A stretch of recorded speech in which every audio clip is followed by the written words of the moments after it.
Seriez-vous infréquentable parce que vous arrivez et les gens voient dans vos discours que vous exprimez tout à fait librement des insultes, des injures et des leçons, des remontrances? Madame, donnez-moi une seule insulte.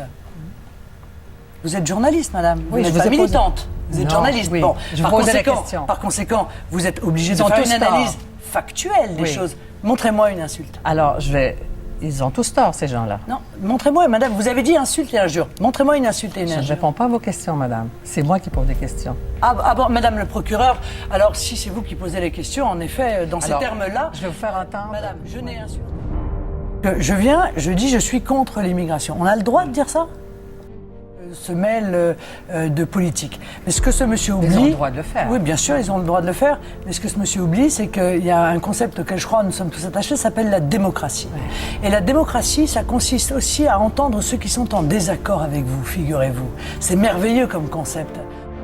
Je pose mes idées politiques, madame. Je suis élue et je suis à la tête du premier parti de France. Alors... Oui, mais vous n'êtes pas encore présidente. Alors, comment aimeriez-vous... Ça m'interdit de parler, madame? Non, je ne vous interdis pas de parler. Si les seuls qui peuvent parler sont les présidents, alors effectivement, c'est ennuyeux. Je voulais vous faire entendre M. Couillard. Et puis, M. Couillard, c'est celui qui est allé en Arabie Saoudite il n'y a pas très longtemps et qui est revenu en étant devenu un ami du communautarisme alors qu'il en était l'adversaire. C'est celui-là, non?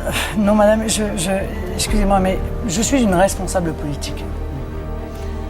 Ce serait bien si on parlait de politique. Parce que depuis le début de cette émission, j'ai l'impression d'assister à un tribunal où vous auriez la place... on peut questionner votre style, votre attitude. Non, mais vous auriez la place de procureur. Non, mais c'est non, depuis le début de cette émission, vous ne m'interrogez pas pour savoir ce que je pense. Alors, vous menez une véritable séance de tribunal. Je n'entends pas me soumettre à votre tribunal, madame. Voilà. Alors, donc soit vous m'interrogez sur mes idées politiques, et je vous répondrai avec grand plaisir et avec le sourire, car c'est mon habitude. L'immigration est un phénomène. C'est un phénomène mondial. C'est d'abord un phénomène économique. Beaucoup de pays utilisent l'immigration pour peser à la baisse sur les salaires, parce qu'ils vont chercher là de la main-d'œuvre à bas coût. Je trouve cela, permettez-moi, déplorable.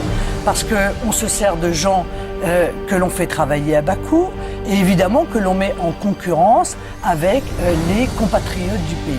Je suis opposé à cette utilisation, bien souvent par le grand patronat d'ailleurs, des masses d'immigration. Deuxièmement, l'immigration dans des pays où il y a du chômage. Ça consiste à faire venir des gens qui ne vont pas trouver d'emploi, par définition, puisqu'il y a du chômage, il n'y a pas d'emploi. Donc si on fait venir des gens sans rien leur offrir, eh bien ces gens vont peser sur le système de protection sociale. C'est donc, à mon avis, une aberration sur le plan économique. Et troisièmement, je trouve ça très injuste, parce qu'en réalité, on leur fait croire qu'ils vont rejoindre l'Eldorado, et bien souvent, ils terminent sans emploi, dans une forme de difficulté et contraints à rester au sein d'une communauté. Et ça n'est pas ma vision de l'homme. Alors là, ça n'est pas la vision que j'ai ni de l'homme, ni de l'économie. Et donc, je suis opposée à cette politique. Alors, est-ce qu'il est tout à fait normal qu'un national puisse avoir une priorité d'accès à l'emploi? Je trouve ça, mais d'un bon sens absolu. Le français, il n'a qu'un seul pays. Donc, s'il ne peut pas travailler dans son pays, eh bien, il est difficile pour lui de l'obliger à s'expatrier. C'est pas du racisme. Alors que l'étranger qui vient... Racisme, quel racisme y a-t-il là-dedans? L'étranger qui vient dans un pays et qui ne trouve pas d'emploi, eh bien, il peut rentrer dans son pays d'origine. Où est le racisme? Je ne vois absolument aucune trace de racisme dans cette proposition, dont je vous signale que la Suisse la met en œuvre, le Maroc le met en œuvre, sans que personne n'imagine une demi-seconde d'aller les traiter de racistes. Est-ce que vous savez... À partir du moment où il y a de l'agitation médiatique, eh bien, ils renoncent à me voir parce qu'ils ont peur. Est-ce que c'est ça? C'est la question que je pose. Je suis confrontée aux événements, moi. Je les analyse, madame. C'est aussi simple que cela. Je ne donne la leçon absolument à personne. Alors, qu'est-ce qu'il faut comprendre? Donc il est là pour organiser l'immigration. Oui, puis il défend sa politique. C'est pas tout à fait extraordinaire qu'on soit en désaccord. Ces jeunes militants d'extrême gauche se sont introduits dans une conférence de presse que j'ai organisée de force. Ils sont venus m'insulter, me traiter de fasciste, de nazi, me dire qu'ils m'emmerdaient. Et il aurait fallu quoi pour vous plaire? Que je leur offre le déjeuner?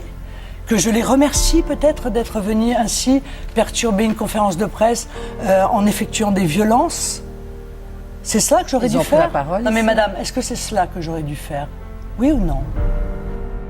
Moi je ne m'introduis pas dans des conférences de presse pour venir insulter les uns et les autres. Vous avez l'air d'avoir beaucoup de complaisance pour ces jeunes d'extrême gauche. Alors, le système de protection sociale français fait que lorsque quelqu'un arrive sur le territoire national, il est pris en charge.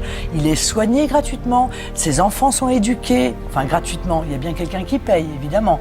Ce sont les compatriotes français. Dites-moi, madame, aux États-Unis, si moi je vais aux États-Unis, il faut d'abord une carte pour avoir l'autorisation de travailler. À l'expiration de cette carte, ou si je ne trouve pas d'emploi, est-ce que vous croyez que les Américains subviennent à mes besoins? Mais expliquez-moi parce que je n'arrive pas à comprendre. Quel est le racisme dans cette politique? je pose la question.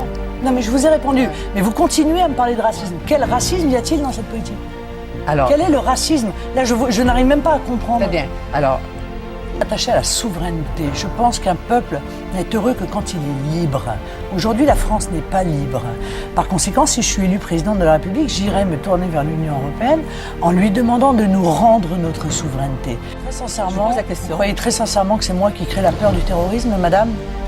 la peur de l'autre, la peur de l'autre. Ou ce sont les 130 morts du Bataclan? Que vous croyez que quand on n'est pas capable de mettre un mot, MOT, sur un mal, est-ce que vous croyez sincèrement qu'on est capable de le régler? Je ne le crois pas. Alors moi, je lutte contre tous les racismes. Voilà, tous les racismes, sans exception.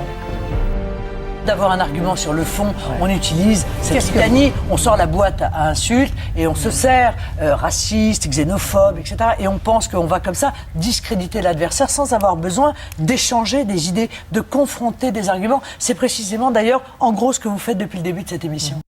Merci à vous. Merci à vous. Si Marine Le Pen passe au second tour, est-ce que vous n'avez pas peur que les étrangers soient discriminés? Ben non, pas du tout, parce que moi je vous dis, il y a beaucoup d'étrangers qui soutiennent Marine. Et il n'y a pas de racisme et il y a de toutes les nationalités chez eux, arabes, tout. On peut peut-être pas comprendre aujourd'hui ces mesures, mais on les comprendra un jour. Et c'est des mesures d'avenir.